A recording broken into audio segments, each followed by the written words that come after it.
Yatoro plays with this hero? Yeah. Ooh, about to find out. I mean, this is not a game he can play aggressive in the early mid game. I think you jump into this Tundra lineup, you are going to disappear, right? Someone's getting soulbound, you're getting dazzle poison, there's grave. One of the interesting interactions, you know, everybody's been calling my theories a bit crackpot lately, but hear me out on this one, Cap. Hear me out on this one, okay? Here it comes. You got dazzle, right? Yeah. You go into the late game, you have permanent grave. Uh-huh. Wow, I mean, how does PA jump how does PA jump the void when the void is invincible? He's permanently graved. You just run him in. Yeah. That's a theory, all right. You don't need to find the PA. You let the PA find you. And then you lock him in a cage. Doesn't that mean that PA should be really good at just hunting the dazzle first in a lot of these fights? Perma-grave himself, too. Graves for everybody. You can't perma-grave two people. Gone down in flames. Well, you perma-grave yourself first. Okay, and then he jumps on the faceless void, and then blows the up the void in 3 hits. What, do you have buybacks? I don't know, man. It's a theory. We'll see if it pans out. But, I mean, the grave could come in big. Because basically anything that prevents PA bursting you in some of these fights is going to feel good. Saves are one way to do that.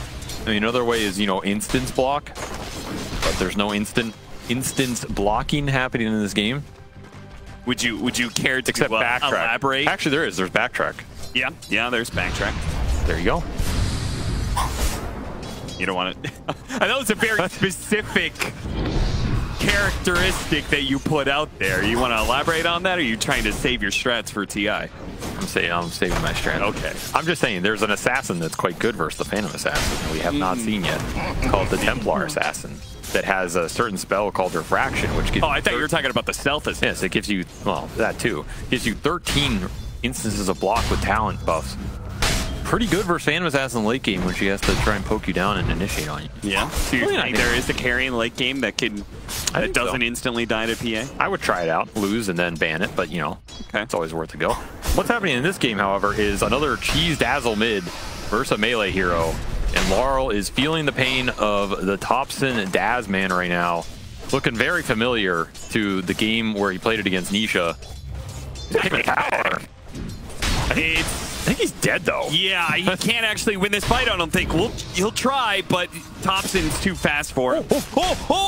Nicely played. He plants a tree and hides behind it outside of the range. If he took another hit... Roll on him for dominance. He would have at least had to blow through his fairy fire, but...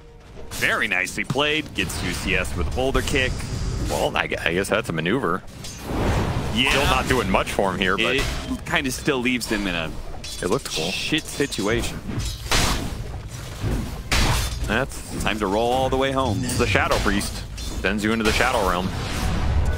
You think Laurel, you know, they won Riyadh. It was kind of like a moment of... I didn't know. Not redemption, but... You know, Laurel was able to finally prove that, like, hey, I deserve to be on this roster of TI winners. I'm not bringing them down. Well, not according to Reddit. But in this game, there are 10 H's. Tower is under attack. Thompson's got 2 of 4. Oh, players. Yeah, well, there's AUI. He's got 2. Yeah, but he's not inside the game. You like to say that to him? I would. He's probably listening right now. I think he would agree with me. Well, he's too humble. That doesn't count. I think that's actually part of the most stressful thing about being a coach is you're not inside the game. It's probably true. You have to sit back and let your players do what you can, and you have no way to be able to control the fate.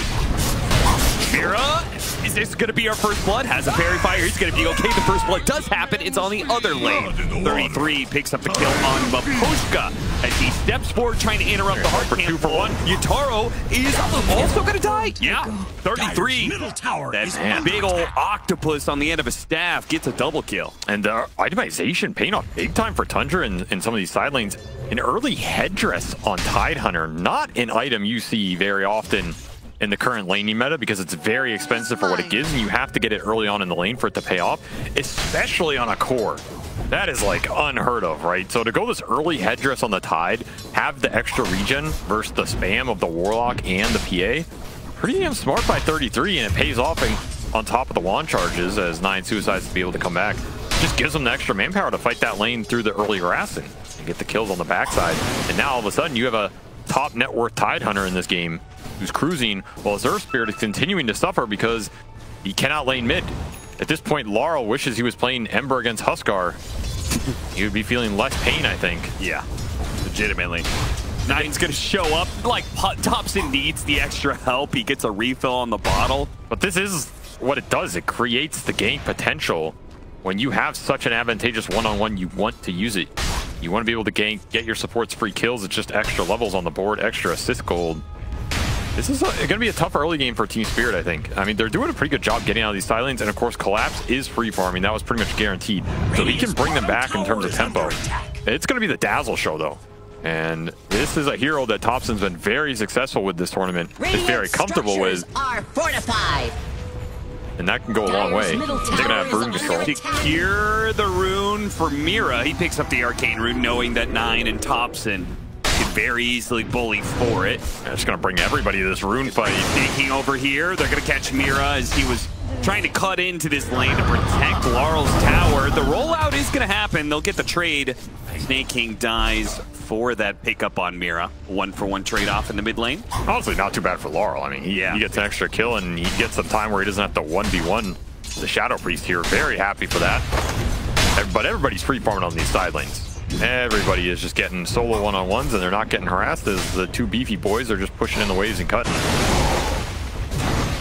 Normally, I'd say this kind of favors Axe whenever you're in this position because this is where the hero wants to be. Bounty. And I don't think Tide can exert the same pressure, but they're going to bring in Skeeter. Extra time dilation. He doesn't have Chrono, though. He's level 5. It's an awkward move. I mean, he's going to go right back where he came from. Doesn't make it. He's going to go right back where he came from. Good job, Laurel. You cost him 3 seconds. It might come back to bite him. He missed a CS because of it. I mean, the real question for me is who comes online faster and exerts pressure in this game? Is it the Tide or is it the Axe? And if it is the Axe, you kind of have to make up for what's happening mid too, right? But the upside is you do have this Axe Dazzle matchup. So the permanent grave that was going to bail you out of the Phantom Assassin jumps in the late game, no longer reliable. Yeah.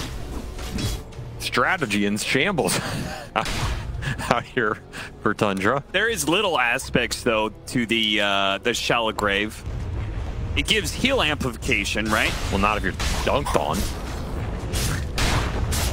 Yes, if you are dead, you do not get heals. You are correct with that. But here's Roland to contest the rune. He'll kick him back. Thompson in trouble. He got rooted. With all these supports making the rotation over, Thompson is surrounded, but he's going to get the kill on Laurel first. Okay, he dies first, but he does get the kill on Laurel. Decent amount of gold, I guess, in the 1v4 situation. Thompson still finds something. That's space for the team. Gold for Collapse as he is pretty far ahead of the pack here. This is going to be a very fast Blink Dagger Axe. He's getting stack priority too. Man, it's going to be the Collapse show. You want to take those Ancients away from Yatoro. Always a tough call. Your own physical health here. Always have to consider it. Under attack. Question with this early Axe blink is always what can you do with it though, right? Do you blink in and get a kill because you have damage fall off with your supports, or do you blink in and die and then your game is ruined? Yeah, his damage follow-up is not the greatest. No. I think Mira being able to put Bedlam on him early on is going to be really good. You're probably going to be guaranteeing a couple of kills in that. But eventually he's going to need this Earth Spirit.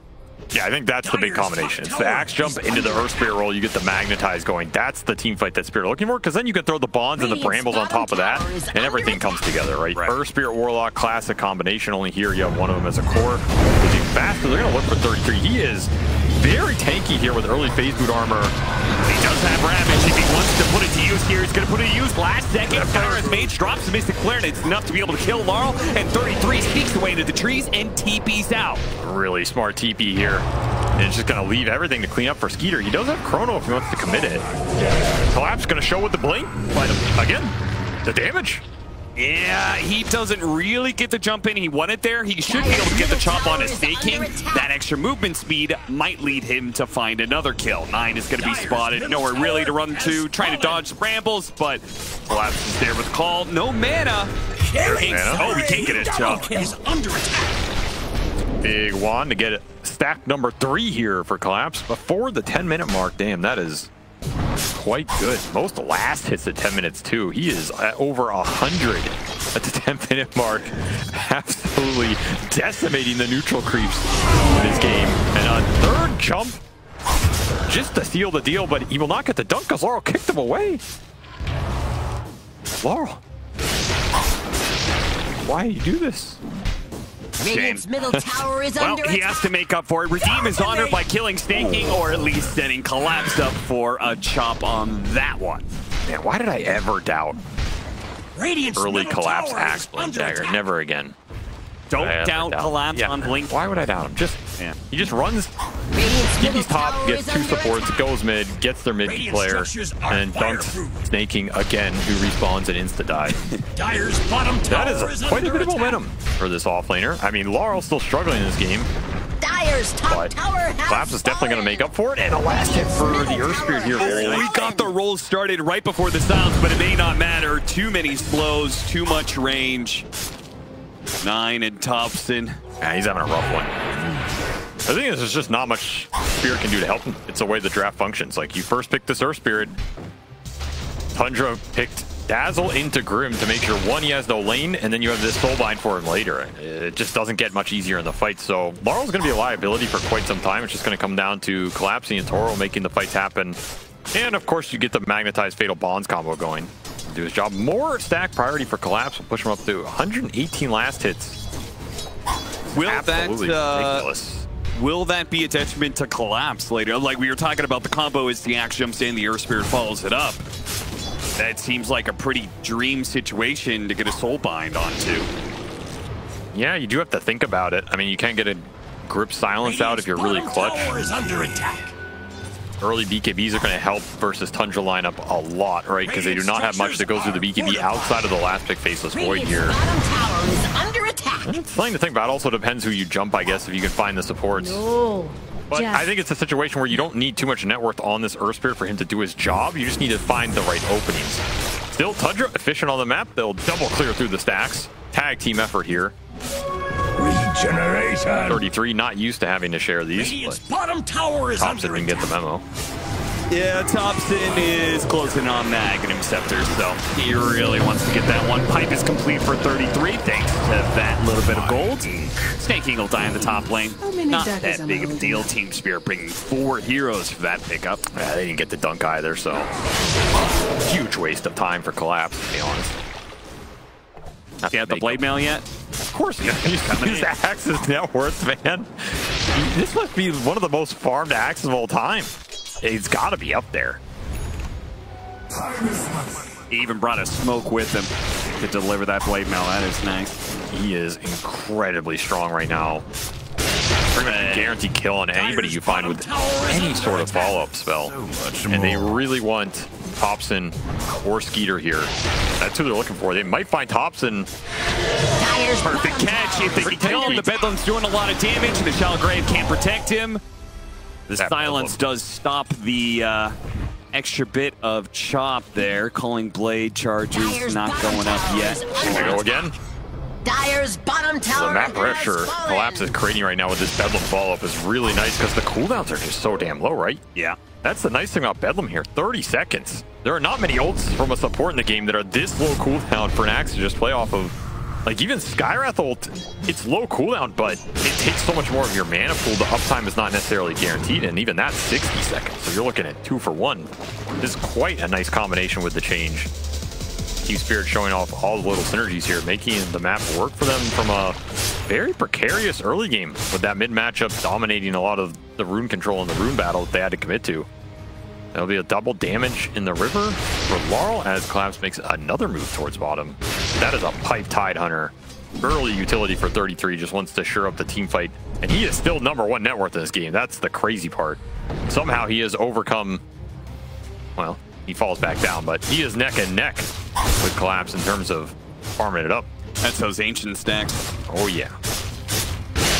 2 big boys in this game right now. Who would you rather have? Utility 33, the Wraith Pact Abuser, or Giga Chakalash? Well, considering you called them a Giga Chad and there's no Wraith Pact, I feel like you may have put your thumb on the scale there. Giga Chad collapse. Blink dagger on his player. I mean, I am a Blink Dagger offlaner at heart, so I'm going to go with collapse, but It's good to have him back, you know. all right, so we got the anchor. They were talking about the Tide versus PA matchup, how it's kind of a debate. Tide can do fine in the lane, but later on, he's kind of gets broken and killed by the PA. But the Tide Hunter does have this tool that is kind of new to lock down a good the one. PA. I mean, this spell is just good, I think. Yeah. Straight up, I think it's good in almost any game, 90%. The fact it's just a long duration leash that's pretty hard to kill for most melee heroes is it just gives Tide a new way to play the fights like this, right? Suddenly he's just locking down a mobility hero forever. The Ren damage is going to come out. He's going to pop the you're Ravage gone. to make sure he gets it. That's the type of interaction, you know, you've played against this hero for 10 years. You might just underestimate it a bit. It's only your leash forever. I'll be honest, Laurel's pretty young. I'm not sure if he's played Dota for 10 years. How old is he? 16? That's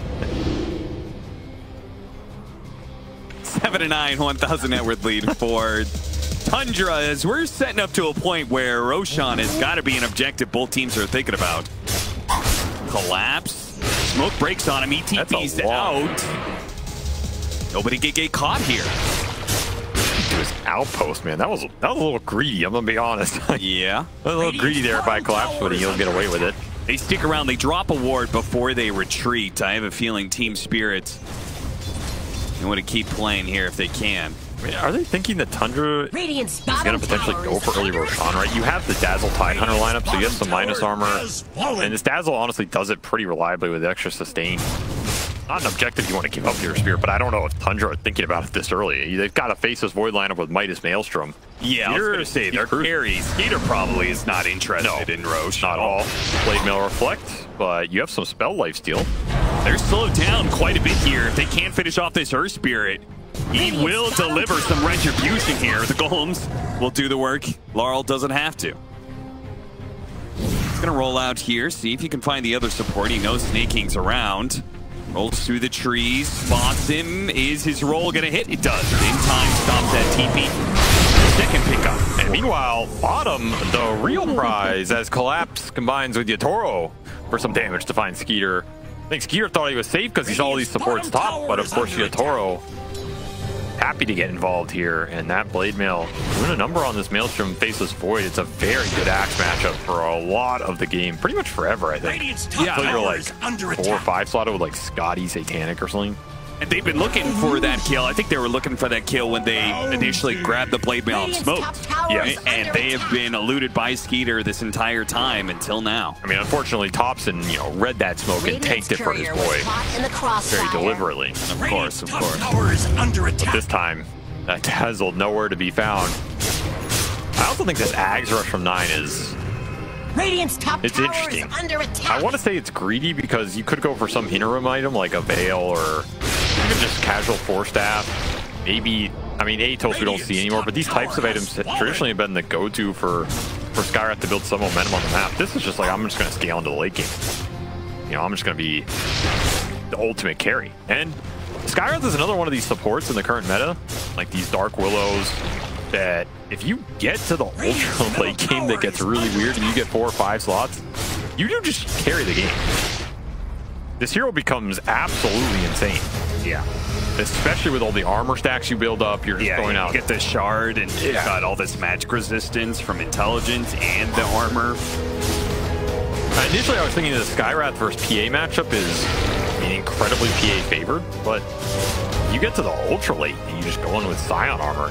It's one of the supports that can actually get armor through its spells as opposed to having to buy a plate mail or something that won't do anything anyway. So then when you get one shot, it'll at least happen a little slower. I almost survived through that one shot, guys.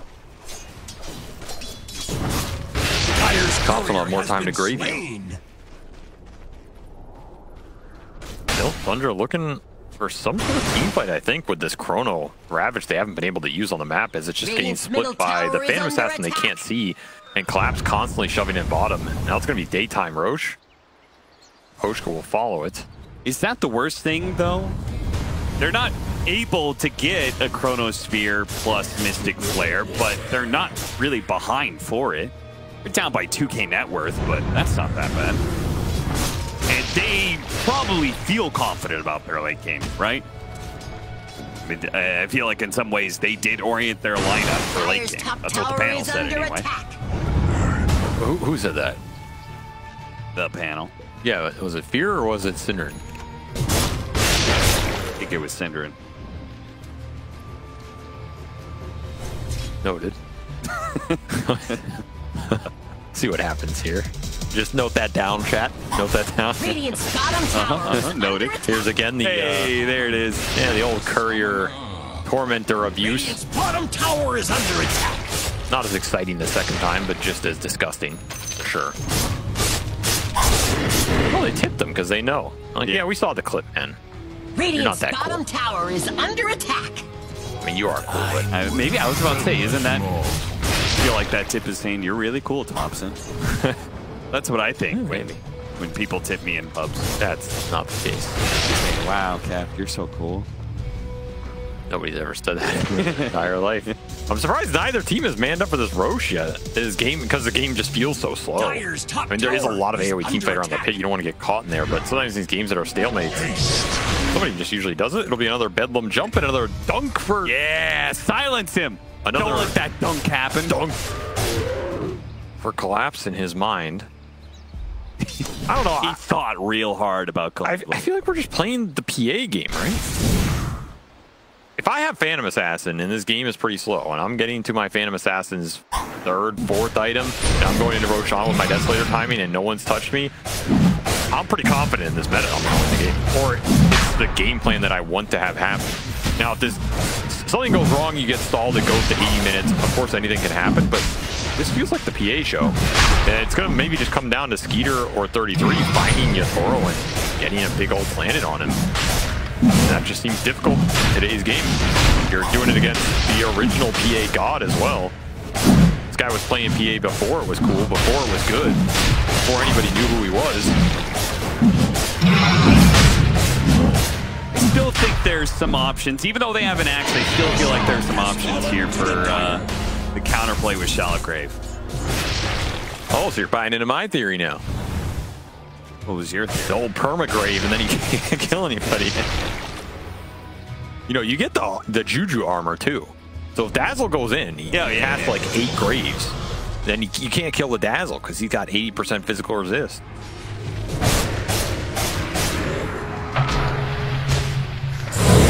Taking will make it not die again. The Chronosphere actually hitting the 2 supports there. Peter speaking a little bit early, but they're going to drop all their ultimates for this 3-man they found, but they're not going to be able to get Collapse. You got a call. Oh, and there it is. The Culling Blade through the Shallow Grave. They throw an anchor onto Collapse, trying to chase after him. Yatoro, though, he is on a rampage through the Tundra heroes, or at least trying to. Now he's being controlled up at the Dazzle, turns and fights. Is that BKB plus the armor going to be enough? Thompson on the run. No crit. No crit. No crit. Yet still doesn't have one, but he gets a hit. Oh, but there it is. The Shallow Grave now comes in, and Thompson has no way out. He's throwing damage at Yatoro. One down. It's not going to do enough. I mean, but it looked almost there. You know what I'm saying? You saw the potential. The perma Shallow Grave isn't ready yet. Yatoro was definitely frustrated at the end of that fight. We'll put it that way. Nonetheless, he gets up to 6 Deso charges. Doesn't even have to expend the Aegis here. They do find Collapse on the backside, so technically an even fight. Honestly, not that bad for Tundra, considering it's an Aegis PA hitting a peak right now. And it was a pretty nice start with this Chrono. It's just... I mean, there wasn't the immediate follow-up, right? The fact that you had to use the Ravage to kill both the supports. Yeah, it didn't feel great. Radiant's top And then you had to chase down Collapse afterwards anyway. Yeah. If Skeeter gets a time walk up there, he doesn't get killed in the initial call. That fight might go a lot better for Tundra. And you can see the potential of their sustained team fight here, especially with all the spell damage. You're going to burst down anybody in this chrono really fast if everybody's online. Back over to the other side, Snaking trying to hide, not going to make it, but is maybe going to be saved by 33 here with the anchor. Spirit, so much damage. Collapse has jumped in. Culling break. No, he gets the heal just in time. Thompson, well played with that counterplay. Stops Collapse from getting the Culling Blade. Now he doesn't have that extra bit of movement speed to get out as easily. 33's going to keep chasing. Yatoro is coming. He is here. He wants to try and make feel confident about being able to burst down the Titan. They go for it, and they've got him. Thompson is going to need some help here. Gets an ink swell. Yatoro is going to change that. Double crit. See you later. You should have banned it. You fool. You should have banned it. They thought they had the answer, but Yatoro has proven there is no answer to his Phantom Assassin. Yeah, Skeeter's rolling up his sleeve looking for an ace, but it's not going to be there this time. He pays the price, doesn't even get the BKB off. You blink and you miss it quite literally here. This PA is a problem. Radiant's bottom This tower is under the attack. downside of that slowish game from Tundra. I mean, get some momentum off the mid. You have a lot of net worth on these cores, but you can't control the map. You can't find Yatoro. You're not creating a carry differential. And was that 3 crits in a row? no, it was 2. Not get out of control. Radiant's like it was middle 3. tower is He got under one on the attack. jump, then he daggered, the dagger crit. It might have been 3 actually, yeah. But it didn't show the number for the first one. Radiant's middle tower is under attack. Nonetheless, 12 Deso charges up to Basher.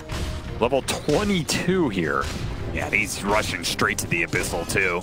Oh, it was. He triple crit him. Let's not get too excited here. Let's not get too excited here, Avery. Honestly, I would just top left. Radiant's top I'm tower is under gone. Good luck, boys. Your AUI, you play for me. I don't want to play Dota 2 anymore today. Looks like Radiant closed the blast doors. Radiant's Did my top hero do tower that? is under attack. That's Imagine your face is void this game. You're like, I gotta hit a 3-man chrono. I gotta get a time dilation on Surf Spirit. I gotta look for some bashes. Yatoro shows up, press 1 button, you're gone. Radiant's top tower has fallen. Definitely a lot more straightforward. He'll claim another objective. He still has this Aegis. It seems like forever. He's gotten so much Radiant's value top out of this. tower is under and the attack. upside, 15 seconds, he won't have the Aegis anymore. Yeah, that's an upside if you can see him.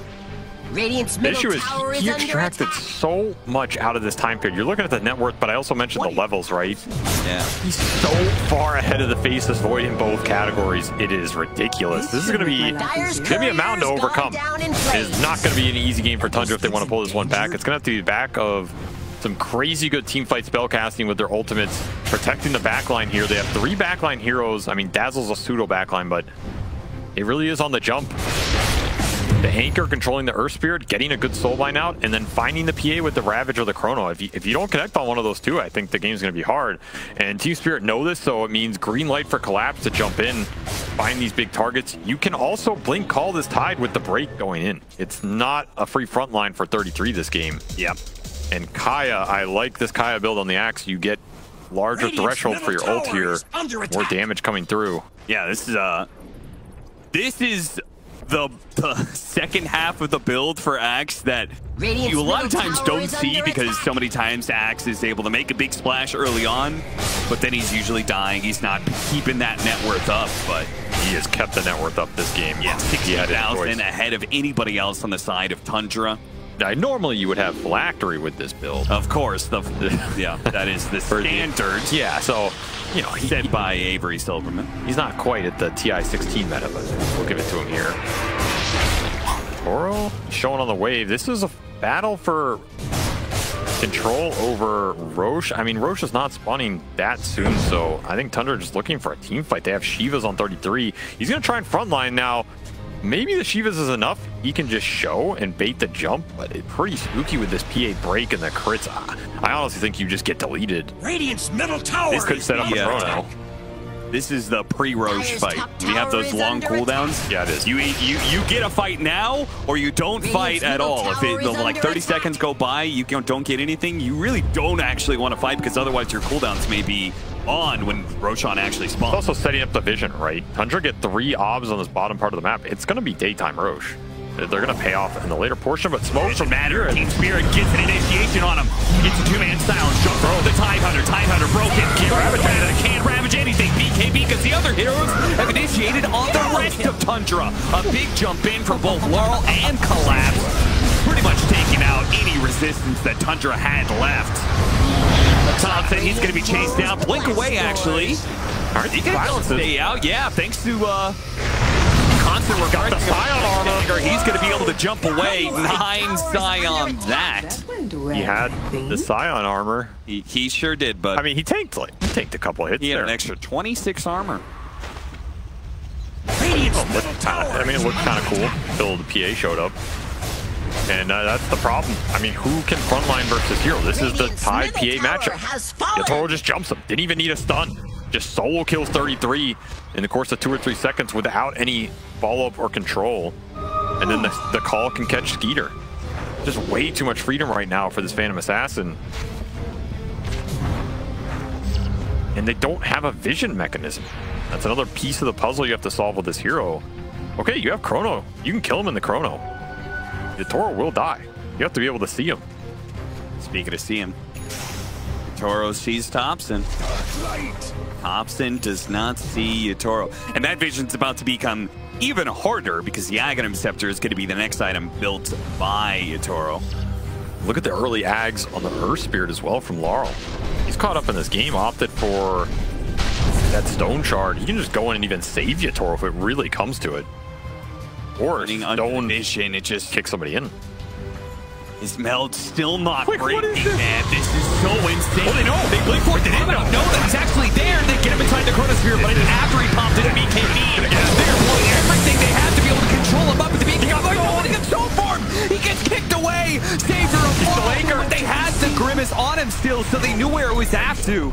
They chase after him now with the PA. Finally dead. The Menace is gone. And Team Spirit have to give up this Roshan, try and not lose as many heroes as possible on their way out. It looks like they did manage to evac the 3 heroes still alive. They're all out.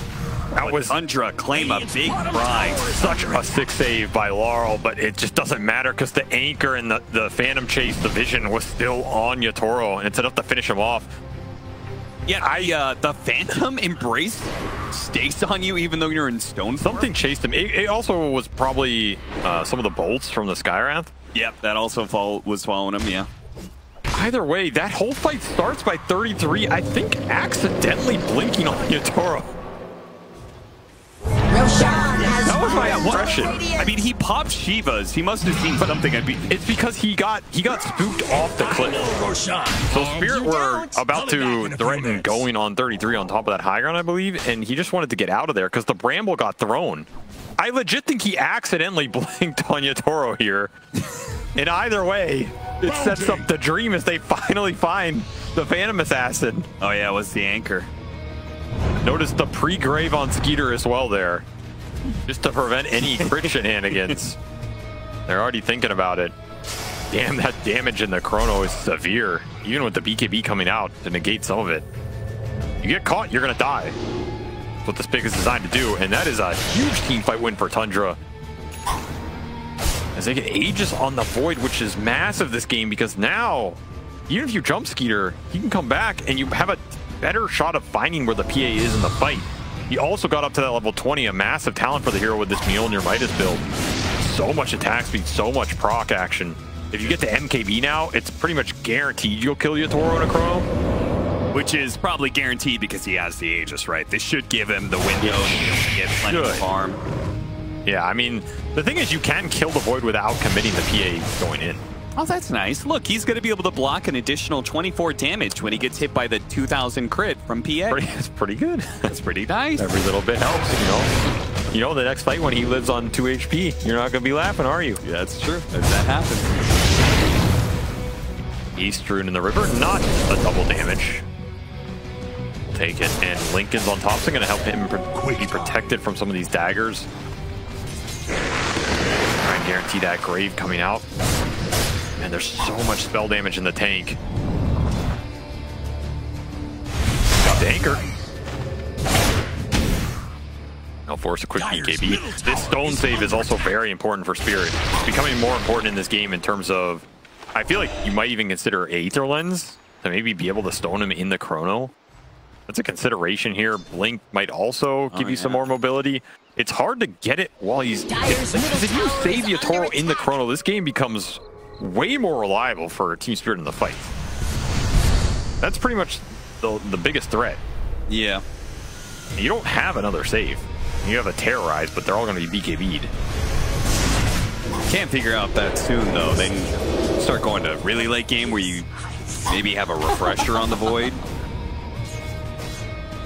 It's a funny little puzzle that's happening between these two teams. Yatoro finds the pick onto the Skywrath mage.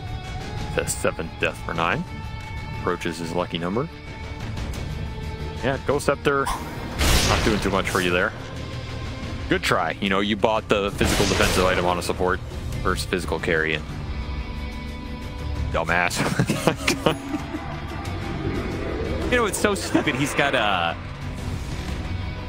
this Defiant shell on PA. Just thinking about that, just thinking about like somebody hitting the Void and killing themselves because she automatically... It works in Chrono too, right? So yeah, you never know. Might come out here. He also hit that level 25. Really strong talent for the hero. And you know what? Tundra brought up the point that it's also the 27, the 26, 27 talents for this hero that are also really good. You get this level 10 talent back, and it's -2 cooldown on dagger. That's really what makes the late game so spooky. right. And not many carries have a talent like that to go back to. It's tackle Abyssal out. Oh my god. Okay. You got BKBs for it. Yeah. I don't think Team Spirit are going to be feeling too confident about going back in. They're going to use the Ravage here, knowing they've caught at least something here. Turned into stone and kicked away, but the anchor's still on him, so they know where he's at. Yatoro. Meanwhile, they know the dagger is coming from somewhere over there. 33, kind of leading the charge, being a bulwark between him, the PA, and the rest of his team. Very dangerous to stay here. Those supports. That was so fast by Spirit. Well, that's your Aegis. So much for the front line. He did get to that NKB, though, on the Faceless 4. Yeah, he did. It's worth mentioning, as well as Penta Edge Sword here. That is really going to escalate this damage in the burst. But it's got to be in a chrono. There is no other way to see what he wants to hit here outside of landing that spell. Was also refreshed from Collapse, so that'll be on cooldown here, but no big deal, as the second the BKBs are out, Spirit don't really want to fight that regardless. And you're kind of just angling towards this next Roshan. You want to get lanes in, you want to control the vision as much as possible. Side lane's getting shoved in right now for Team Spirit. They want to draw Tundra back on the map. And of course, Tundra have to play more clumped because they're afraid of getting jumped from the Axe or the Phantom Assassin. Team Spirit doing a decent job of using this, as they always do, just setting up the threat on multiple areas of the map with deep lane wards. This off-pop is probably going to pay dividends in the next few minutes here, setting up for this Roshan. It's a scary map for Tundra. Just don't see much. And Laurel did go back for that blink, so that was his option of choice here. He does have some ability to maybe save in Chrono if it's on the very edge. Just having about Octarine is his next item, but I do kind of agree with you that Aether Lens would go a long ways. No, now he's thinking about Yule Scepter, which he could, you know, go for the upgraded Yules. Another good save to the Chronosphere. I mean, I'm sure he asked Yatoro. He's like, yo, Yatoro, do you need me to save you in the Chrono? You know what Yatoro says. That's it. Do you think this guy's going to be able to Chrono me? Yatoro God? No. Nobody Chronospheres Yatoro God twice. That's right. Laurel, if you buy that Aether Lens, I'm going to kick you from it. Trust me. We will trust him as he pushes towards early... I was about to say an early Divine, but I assume it's Nullifier here, and it is flying out. Hey, there we go. We got a little bit of extra cast range. Telescope on Maposhka. That's true. Team synergy here. This is mine. I also like the top inventory Dire's there, you know. middle That's a tower nice is one. under attack. It's a real nice one, you know, just every bit of armor Snake he can generate in a empty slot in a Windlace. He's got 67% physical resist. It's about as good as you're going to get. We'll see if it does anything for him here. Yeah, it's not going to do anything. There's no way it does anything. It kind of did something. That was beautiful. It's on 3. The Chrono Spear, but he didn't quite grab the PA. Only grabbed the Earth Spirit. They're going to blow him up into that one. But what about the PA? Yatoro backed out of that fight. Now he goes down. His BKB is down, but their dagger actually went over. Killed the Faceless Void while he was going for the Skywrath Mage. Oh, that is just perfect for Yatoro. And now with the Faceless Void gone, there is no more threat. They're going to roll over the rest of the Tundra. They'll keep themselves alive for as long as possible, but Thompson eventually falls. Is it just me, or did Collapse not use his pulling blade there? On the shallow grave of Dazzle. Oh, yeah, on cooldown. Oh, he missed one. Bill, that was a triple dagger split that hit the Faceless Void as Peter was going for, would you believe it, a double damage that has spawned top. And that dagger crit, and he died. How much HP did the Faceless Void have? He didn't have a lot. He definitely had probably under, probably 800 or 900, but, you know. Well, it did 835. What can you do? What can you do sometimes? You just died. Another kickback. Laurel's done a tremendous job finding these openings. They managed to get a buyback out of the Faceless Void without the Chrono Sphere. That's great. I thought for a second there, Tundra were going to hold on to all their buybacks. Still have a cheese on the Void. Radiant's top tower has Can anchor him up. BKB is back up for Yatoro.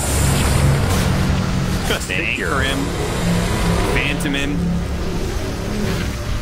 Everything they can. None of it's enough. You went Martyr's Plate, by the way. Radiant's top barracks are under attack. Not an item you traditionally see on an Agi carry. But he probably feels as though he has more damage than he'll ever need on this hero, so why not just take some a little extra survivability versus all the spell damage? Sure, if he gets in the Chrono Sphere, gets caught in the Chrono Sphere, and he doesn't have BKB. Right. It's a decent amount of EHP, though. I actually think it doesn't. Under attack. Like, you're probably getting bursted or you're not, you know? Sure. I think the spell damage here from Tundra is overwhelming. It's an interesting choice. Playing the thresholds. Barracks are under attack. There's a decent amount of spell damage, especially with like this E-Blade coming out in the amp. Counteracting some of it. 33 is going to pop. Does he blind go? He missed him in the trees. Misses all these heroes in the trees. Laurel's going to pop out. They spot a Thompson. They go for him. The EO disc. They manage to get on these two heroes on top of. Well, look at that call! Collapse on the edge of the Chronos. Charges in the Faceless Void. Puts him down. Still, though, the Soulbind with the magic damage is doing its work. Yatoro's 25% from the Martyr's Blade. Kept him alive a little bit longer, but it wasn't quite enough. Somehow, Collapse, beautiful save and kill on the Faceless Void does not lead to a Steam Spirit victory. He didn't get the BKB off on the PA. He just took so much spell damage in that Chrono. It was ridiculous. It was all the Skywrath Mage here. Wait, he got Collapse with a global bolt. Barracks are under attack. No way. A shot from across the map ends Axe's career, as he did not go to Fountain. He went to the lanes to shove it in. Collapse. That did so much damage. 1,040 damage? What? Wait, he must have had like 5 on him or something that changed him. It had to be. Ravage going to be used as Mira. Taking a lot of damage here. Last time he was able to shatter realm, blink away, not so this Collapse. So that's going to be able to put down the Dazzle. Tom does have a buyback. Refreshes, grabs the call. Gets Snake King will die as well. Those two both have buyback, but unlikely to use it. They're going to give this Roshan to Yatoro. So damn fast and decisive there from Collapse. Gets put down on the other side of the map and says, hell no. You're not taking anything away from me. Insta-buys, insta-refreshes. For double call, double dunk. What a bizarre sequence. They had to buy back on their carry to get this, but Aegis and cheese for Yatoro. It's definitely worth it, right? Taking Aegis away from Tundra is the real big prize here, because now no one can frontline for them. No one is safe against this dagger spam, and you have that level 10 talent.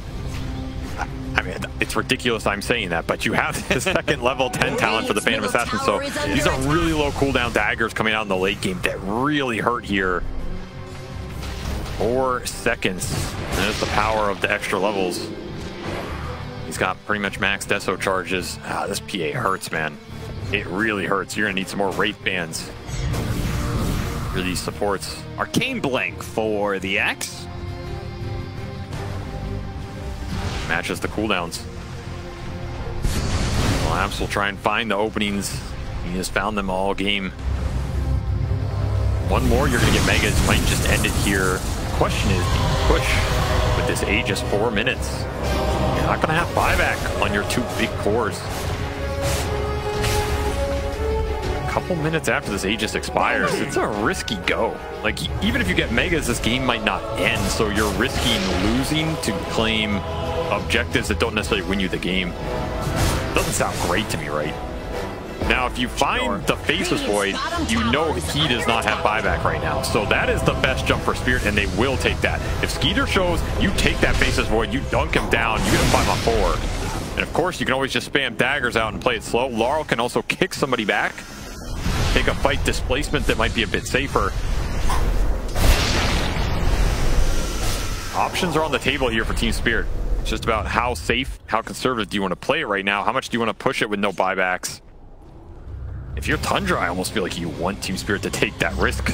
It might be your best chance to swing this game. There's an overextension to tier 4s where your defensive spells really can shine. Watching Skeeter's positioning, he is sitting behind his team. The only time he ever pokes his head out is when he time walks and then instantly reverse time walks. A lot of armor being built up on this Tundra side. Doing a really nice job of not giving easy targets for Yatoro to clear through. I mean, everything's easy for this hero, but even if it takes a couple extra hits to get through these supports, counts for something.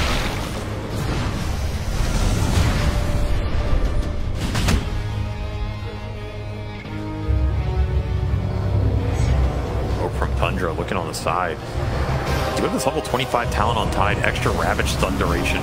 Pretty big one if 33 can find the opening. I mean, the times really link up here. This Aegis expiring and the buyback coming back. Oh, Laurel just went in. Laurel, he gets spotted by 33, does manage to turn him into stone, kicks him out. 33 is going to be guided straight to the arms of Collapse. Gets the call, Shallow Gray, heal, he didn't know, but he gets the calling blade anyway.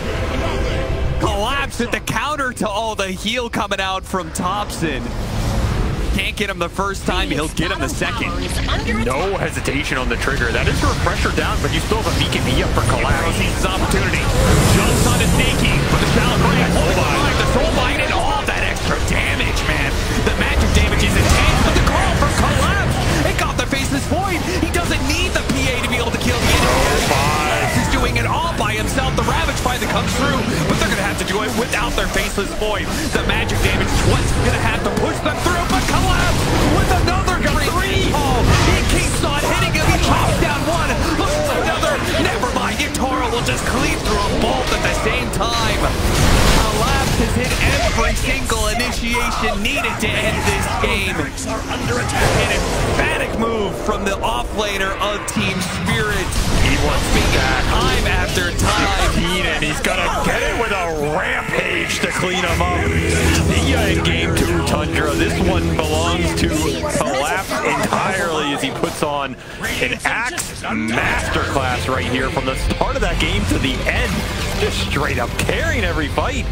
Avery US